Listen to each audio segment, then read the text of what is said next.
Hello everyone, welcome back to the channel. In this video, I'll show you how to create a custom avatar in HeyGen step by step.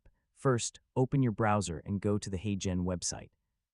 Sign in to your account and open the dashboard. From the dashboard, start a new video project and open the avatar section. Look for the option to create or add a custom avatar.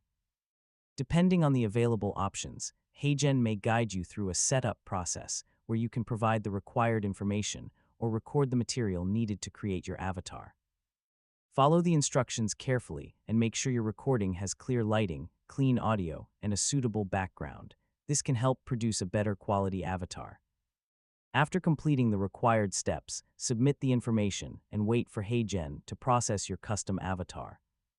Processing time can vary depending on the type of avatar and the current service conditions. Once your custom avatar is available, open a new video project and select it from your avatar library. Now enter the script you want your custom avatar to speak and choose a suitable AI voice or voice option. You can also customize the background, layout, text, and other visual elements. Preview the video carefully before generating it. Check the avatar movements, voice, pronunciation, timing, and overall appearance. If everything looks good, generate the video and wait for HeyGen to finish processing. Once the video is ready, preview the final result and export it using the available